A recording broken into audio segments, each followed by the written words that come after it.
Welcome back to what we're now calling What's Up, Doc?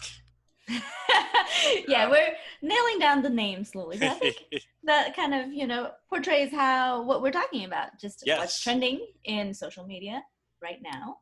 that's right. What's up with docs? And we're docs, so we can talk about it, right? That's so, right. There we go. So this is a program again that we talk about what's happening in social media, and one of the big things that Disha and I are going to talk about that came about this weekend was the article. Well, there was a Reddit thread talking about a proposed PA/NP residency at University of North Carolina, where the PAs and NPs were going to get advanced training in emergency medicine. And one of the not funny at all, but one of the things that got everyone upset was that coming right in, they would get $60,000 a year, whereas the PGY3 emergency medicine residents were going to get, $57,000. Right. And rightfully so, everyone was upset. And it, leads us to a bigger issue. One of the things, though, that happened is that has since been said that it was a proposed thing. It never actually was going to be official. I believe it's been shut down. It's not going to happen. There's going to be discussions about this, but it brings up a bigger issue about training, advanced practice providers in conjunction with physicians. Right. And also maybe what's happening on the administrative end without the clinical staff's knowledge. I think what happened was the page went live. Their webpage went live for this UNC emergency medicine residency program before it was really discussed with. But I think this is that speculation. I'm not sure if everyone knew that was going to happen, and they sort of hit the internet and took off from there. Right. Let me just show the thread that I believe this was on.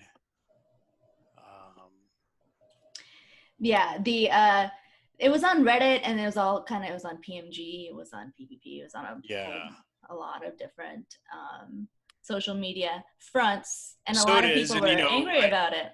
People, of course, there was a huge uproar about this, and like I said, 514 comments, and I'm not going to go through them, but basically the main thing was that is it fair to someone with less schooling to then come right out and get starting higher paycheck when the PGY1s, PGY2s who've already gone through their medical school for 4 years, whereas nurse practitioners and PA students may not have had as much classroom training and as much even clinical training that we get in 3rd and 4th year of medical school, and to start them out as higher paid salary than with PGY3 residents who are basically in emergency medicine. There's 3-year and 4-year residencies, pretty senior residents. I think that was a definite uproar. I don't think the administration, like you said, probably realized the kind of uproar that this was going to, cause. Right. Well, let's be real here, because, NPs get 500 hours of minimum of training, of clinical hours, and then they get into the work field, and they're working alongside residents. And let's be real, they're getting paid more than those residents are. The only reason this is like a comparison right now is because they decided to put this residency moniker on this training, whereas the rest of other NPs that are not getting a residency, which is a relatively new thing, they are simply just going into the field and getting on the job experience. Right, and so they're getting full pay as opposed to full pay, which is more than 60,000. Yeah, and I'm not, and that's the reality. So I think that's probably what they were thinking about when they set this $60,000 compensation. Right, because they're in a kind of a training. Yeah. Right. And whereas an NP working in the ER probably makes, I'm not sure what the exact compensation is, but I think it's somewhere around 75, 90. Is that right? I would imagine. Yeah. It's definitely higher. Now, again, they're still working in most places under the supervision of a physician. Right. Much like, but yeah, they would be starting out at a higher pay than this training period, which is interesting because basically, they're going to now start falling into that, more training, Mm-hmm. uh, problem too, because That we've had. physicians have long just accelerated, or sorry, not accelerated, added years on for training, right? Everyone, Right. uh, back in the day used to do a residency, then fellowships started becoming popular. And then there were fellowships in things that basically used to be easily learned on the job as an attending. Right. And so, then you had to pass another board certification and things like that. So the entire industry became a training industry almost. Right. And they've never really reduced training lengths in Right. medicine, right? Right. And so, it becomes a much bigger issue about like how much training is necessary. But the big, and the reason this got everyone fired up too is just that, how are you equating a fresh out of school nurse practitioner or PA, not saying that they haven't had clinical responsibilities in other fields or as a nurse before, but coming out and then starting them higher than a PGY3, it definitely got everyone talking. So It's a very direct juxtaposition of the two fields. yes. And the other question that comes up in my mind is, how are we going to train? There's a reason we have, I think there's a reason there is a limit on residency spots, right? There has to be some sort of a limit on how many people can be trained at one time. And if you keep adding different professions that are competing for the same procedures, for the same patients, right. Underneath the direction of the same attendings, like how far can that go? I know I've heard residents, complain on social media about having to compete with NP and PAs, NPs and PAs for their training, and getting their required amount of procedures in. So It's true. And something then, that should be thought about. On the flip side too, though, with work hours being more limited for residents, and whether you agree with that or not is a different story. But like, basically, that cuts into the amount of time that they're going to have to get Yeah, these procedures, and absolutely. those things happen at all times of day, especially in the emergency Right. room, right? Right. They're kind of spattered spontaneously. Yeah. Spontaneously. And so you still need those things to be covered, and we know no matter what we feel about the additional training or what, there's a healthcare worker shortage in this country, whether it's Mm-hmm. physicians, whether it's nurse practitioners, whether it's PAs. Mm-hmm. More and more people as we age need healthcare. Mm-hmm. And you're Mm-hmm. right, the residencies were capped because of Medicare funding rules, I believe. And so they have to allow more of that. I'm not sure where the proposed funding for this was going to come from. Mm-hmm. But yeah, definitely, I also think that hospitals now are realizing that they can't function without basically some sort of additional stopgap measures to provide this care. There was an article a while back, and I don't have it here to pull up right now, but University of New Mexico lost their neurosurgery residency because it was apparently a very difficult work environment for the neurosurgery residents.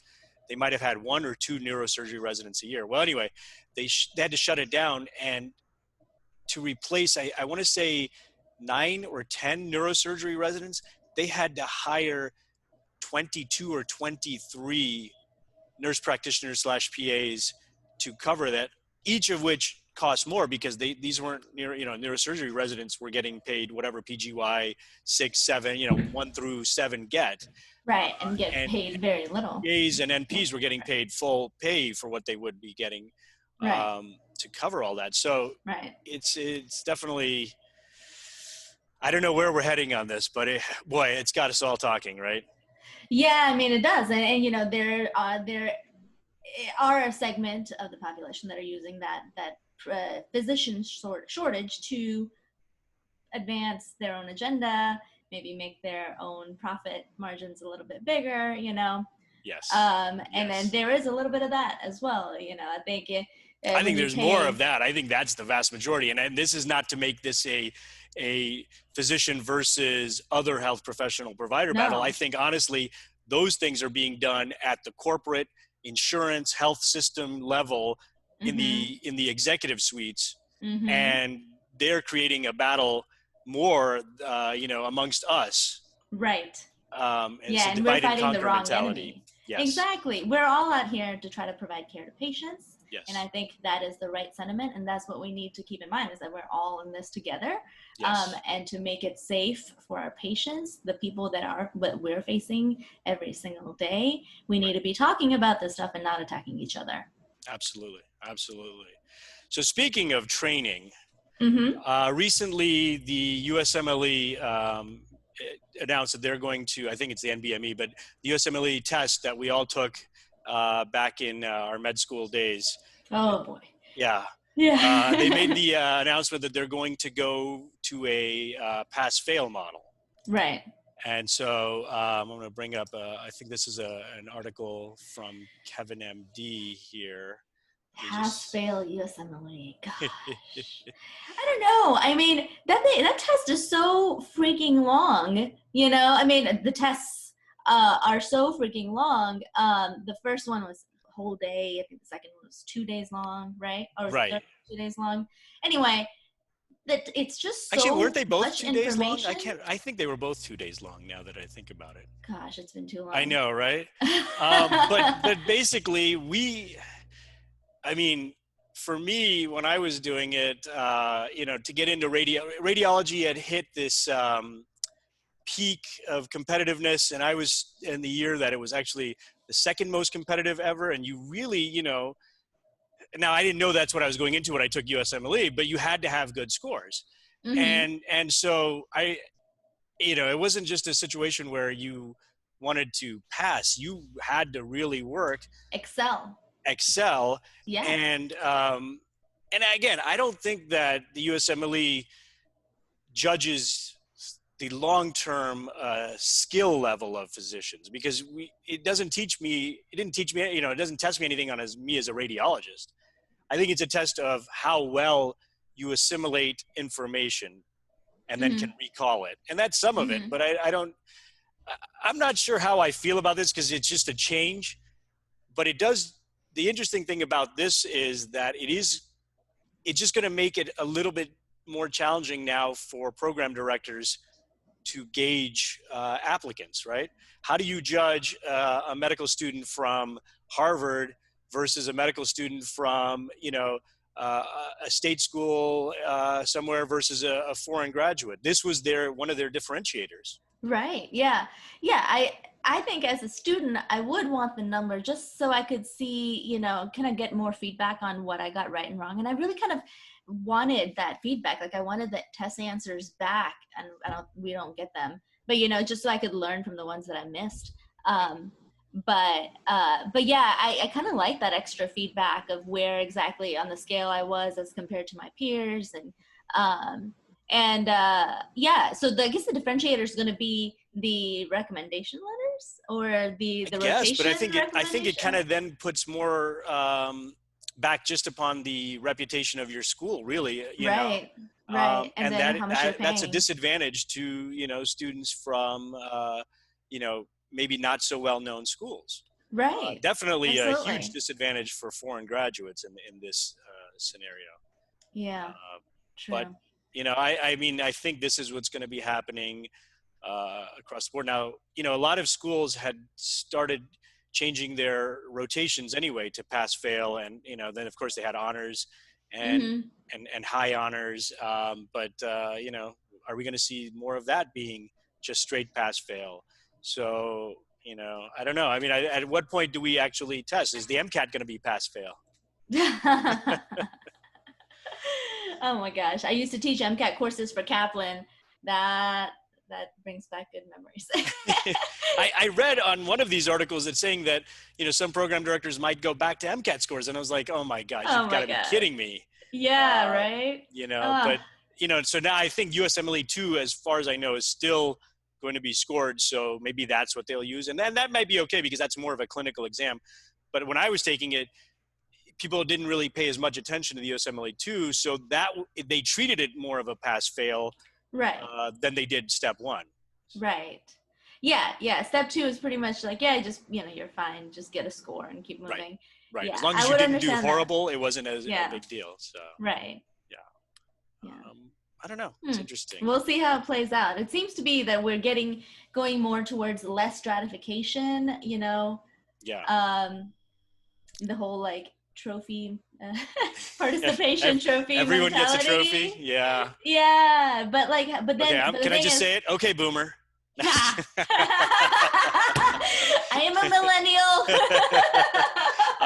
I'm not a boomer either. I'm an elder millennial. There you go. I'm Gen X. Yeah. I'm squarely in the middle of Gen X, but you know, Yeah. yeah, I think this is going to be, it's just, again, like a lot of things, you know, it'll take a few years before we really see the consequences of this thing. And there's going to be, of course, unintended consequences Right. that happen here. But I guess we'll, you know, hopefully their intent, I mean, I'm sure the intentions are good, but hopefully the outcomes are good with this. So, Yeah, I hope so too. yeah. So we wanted to, you know, one of the topics that we were talking about was there was a physician, Dr. Duffner, who was shot and killed, and we wanted to pay our respects to, you know, to him, and a moment of silence for him. Definitely. Yeah, What a sad because situation. it's a very sad story, but physicians in general are facing, especially those who work in the inner city, work in emergency settings, but actually even in other places too now, because of the opioid crisis too. There's been a fair amount of violence directed at physicians who you know, again, I don't know if it's because we're exposed to the media more now, or it's just that the violence has increased, but I definitely feel like it's out there, Mm-hmm. that physicians, you know, you didn't think about having to face that kind of threat. Right. Um, it's there now, and Mm-hmm. it's just another sad state of affairs, because physicians, nurses, all the members of the healthcare team are on the front lines of this. It's true. And Yeah, go ahead. oh, I was just going to say, and you know, it's another unfortunate thing that we're just another concern that we have to keep in mind. But go ahead. What were you going to say? Yeah, absolutely. I mean, there are many times I find myself wishing for security, you know, like we had a red button that we could press or something, you know, because Right. honestly, as a medical professional, we're juxtapositioned between, or we're really kind of sandwiched between what should be done and what the patient needs sometimes. Yeah. Um, and the individual patient needs versus population health. Right. Um, and we are kind of the gatekeepers of the population health as well as the individual health. Yeah. And at least that's the way we should be practicing, I think, you know. So so a lot of the times that puts us at odds with what patients want. Yeah. Yeah. And we have to be the bad guy, you know. Absolutely.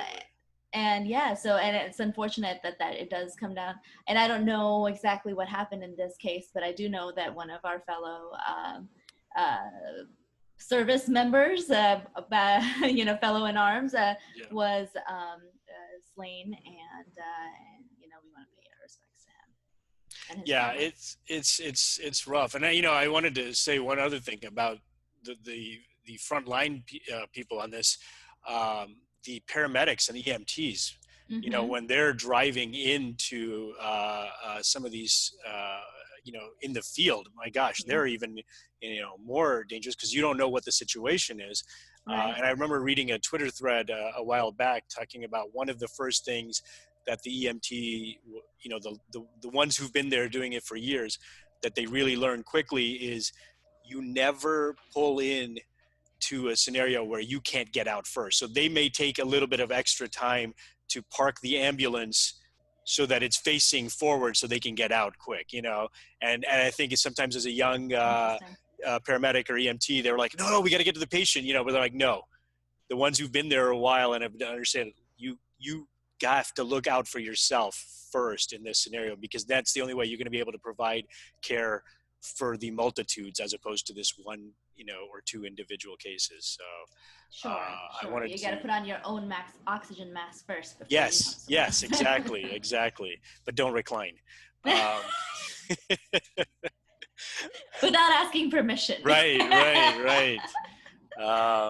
So yeah, I know it's a very sad story. But on a lighter note, there was an article that I had posted in my Facebook group this week, and I think you actually brought it up back to my attention as something we should talk about. Talking about paying down mortgages versus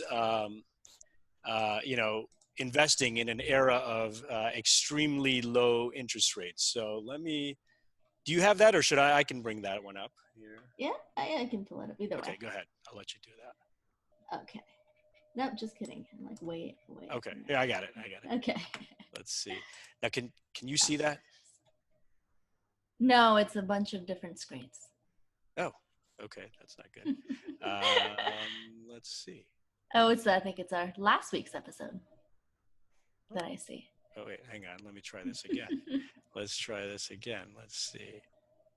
Technical difficulties here in the... Yeah, maybe I can do it. I got it here. Okay. Nope. No. Okay, that's not the one.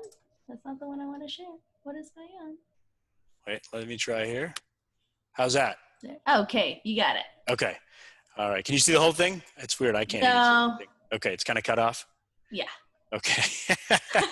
Well, anyway, the discussion is on this blog, wealthofcommonsense.com. It's a financial advisor who talks about this. And this is one of those scenarios that we end up running into a lot on these physician finance groups is, should you pay off your mortgage? So I'm going to ask you, Disha, what would you do? Would you pay off your mortgage? Let's see. What I'm doing currently is not paying off my rental property mortgage, but I will pay off my primary residence mortgage once we get one. Yes, because the reason for that is I consider primary residence an expense rather than an investment in the traditional sense. It doesn't pay out dividends until you sell it. And so I plan on paying it down just because the numbers would probably put you ahead if you invested instead. But behaviorally, I don't think it works, because once you get into the mentality of keeping debt around, you end up spending the rest of the cash that you have instead of investing it. At least I know that I would do that. Right. I think that's the key thing is you have to know yourself in this scenario. Right. So you're right that the math works out generally. Now, again, investments are never guaranteed, whereas paying down debt is guaranteed. Mm-hmm. But the math works out usually ahead if you invest the difference. So the way to do it really would be to set up an automatic system of where, if you are going to do this, but you want to use the math in your favor, is to automatically invest that difference every month and just set it up so that you never actually look at it. Yes. That would work probably in the long run. But again, you don't know what happens. So 10 years from now, the market crashes and all those gains that you got, from investing can disappear. But then 20 years from now, it could be significantly better. So, I don't think, I think the brain says, invest. The heart says, pay off the debt. And, either way, if you're doing either of those two things, you're going to be fine. You're going to have the characteristics of being financially successful. If you're not paying it off and you're spending the money, then it's, that's the issue, not whether you're paying the debt or not. So. Right, exactly. And honestly, I feel like when I get into debt repayment mode, and I visually represent my debt in some way, and we did the macaroni jar with one macaroni for $1,000, and we take them out every month as a family as we made the payment that month. Right. And it was like a big celebration. Right. Like that kind of thing really motivates me to get it done and stop spending, money that I don't really need to spend, or spending money to try to make myself feel better, because I already feel good from that dopamine hit of taking out those macaronis, and paying down the debt. Well, one of the interesting things on this was this blog post that I referenced. The main guy and then this other guy have a podcast, a financial podcast. And it was funny to hear them discuss, because they both work for a wealth management firm. Mm-hmm. And not the author, but the other guy who was talking, it was almost kind of like surprising to hear him talk about the way, he's converted his mortgage from a 30-year to a 15-year. And he was all surprised about how the debt pay down works. And I was like, dude, you're a financial advisor. How is this difficult for you to grasp? So, it was just like funny. I was like, okay.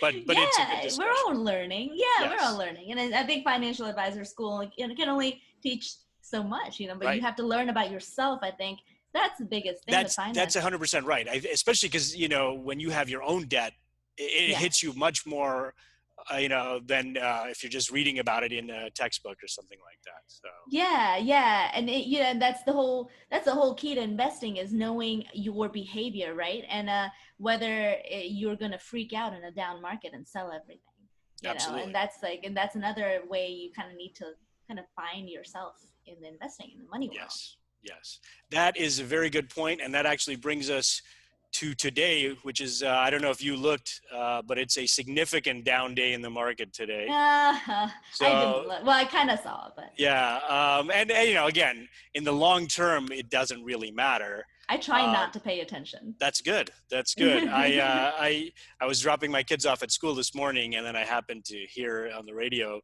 But it's definitely it's the coronavirus and all this stuff that they're worried about causing Mm-hmm. a drop. But someone who never panics and knows himself very well is Warren Buffett. And we all reference Warren Buffett, as investing. He's one of the most successful investors of all time.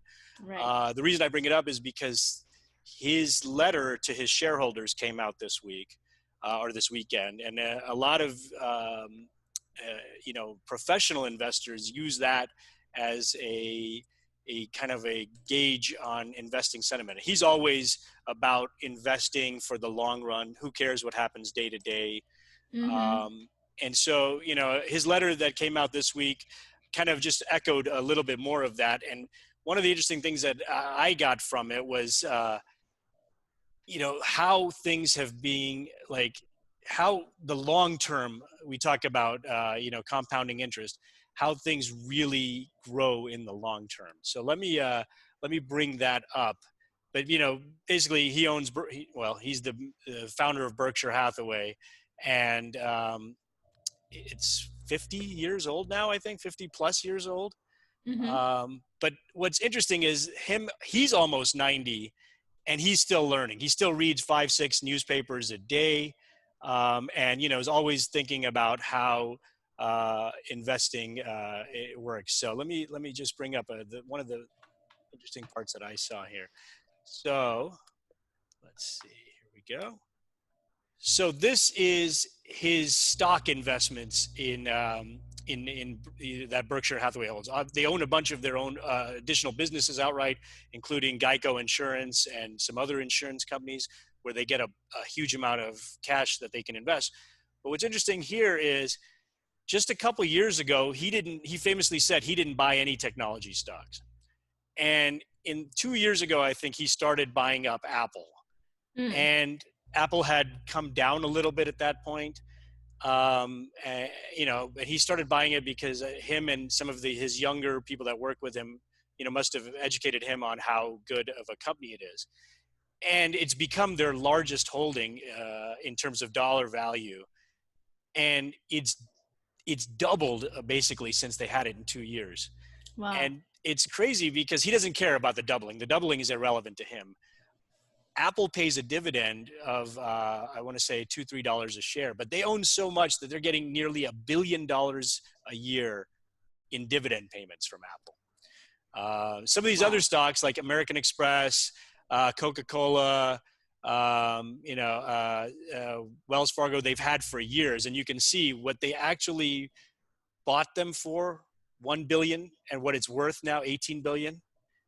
That's from American Express. Coca-Cola, $1.3 billion. It's worth $22 billion. So it just shows you the power of long-term compounding. Those have been held for 30, 40, Amex, I believe, 50 years.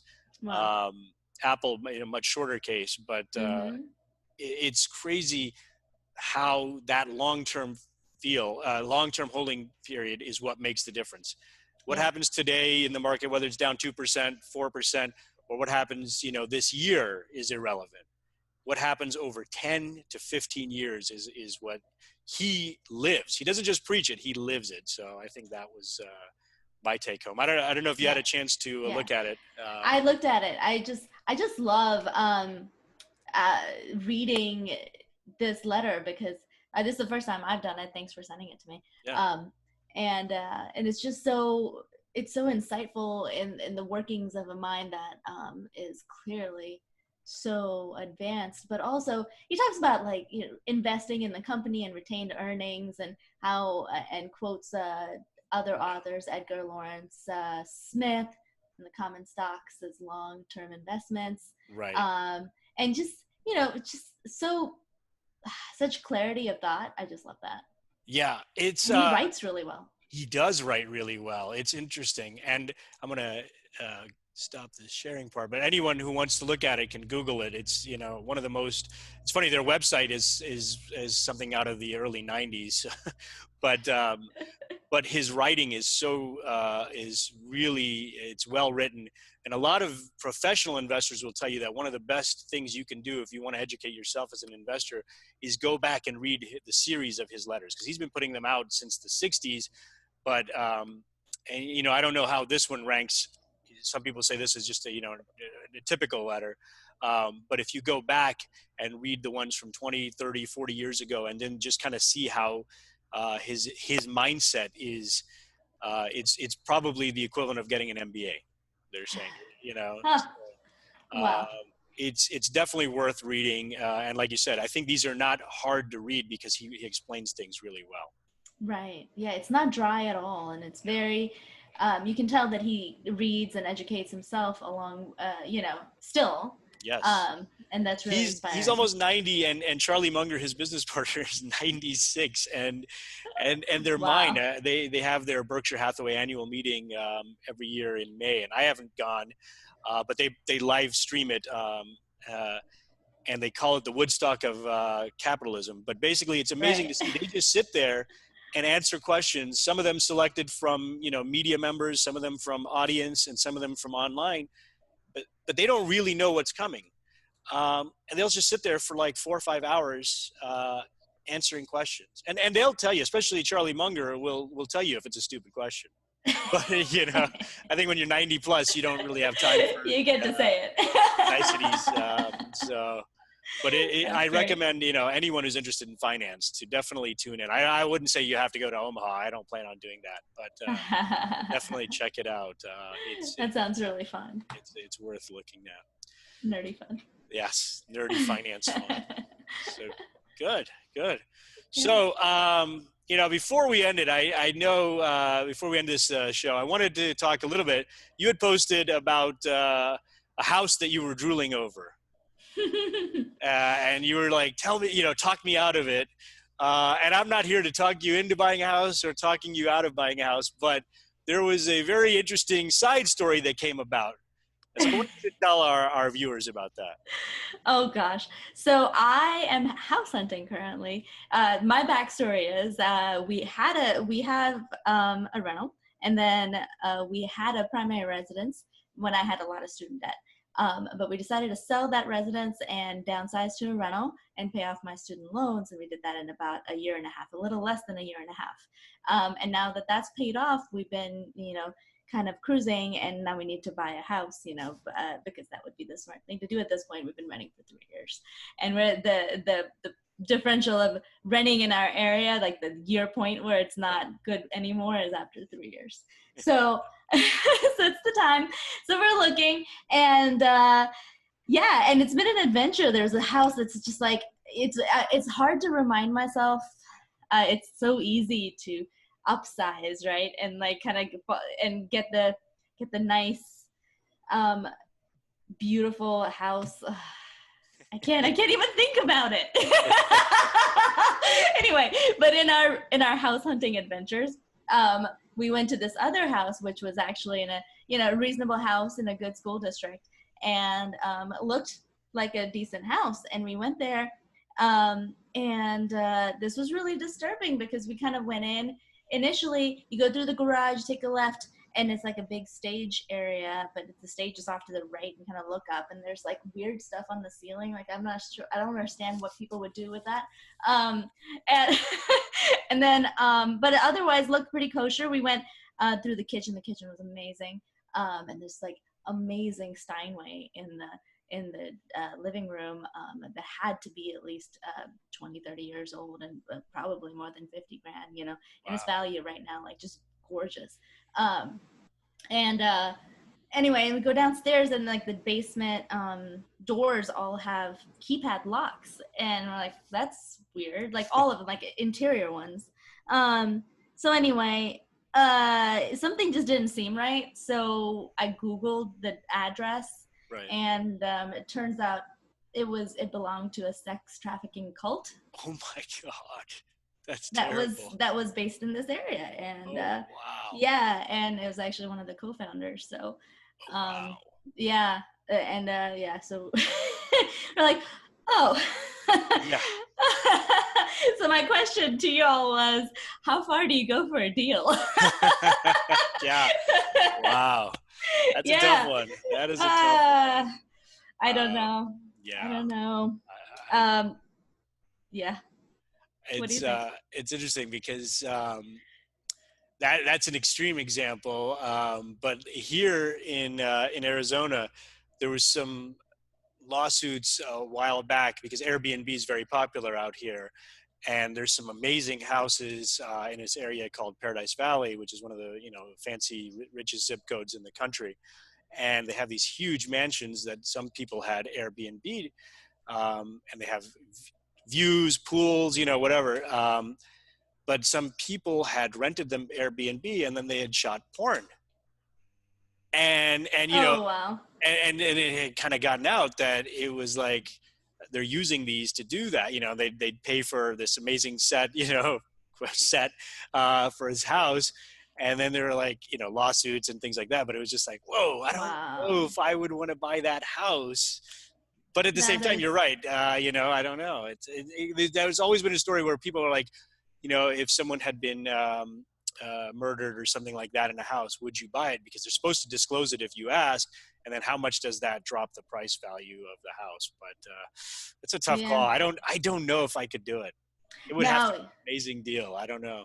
Yeah, my husband was trying to convince me to put in an offer, but honestly, I'm a big believer in juju. Right. And like the feeling in a place, and I just couldn't, not even for the Steinway. Yeah. Which is saying something. Right. Yeah. Wow. But adventures, lots there of you go. There you go. Good. Well, hey, this was good. I hope our listeners and viewers enjoyed it. Great talking to you as always. You too. And we'll be back next week, hopefully, with some more trending topics. All right. What's hot in social media in the doctor world? What's up, Doc? Yeah, what's up with you? Oh God, that was so cheesy. Please stop.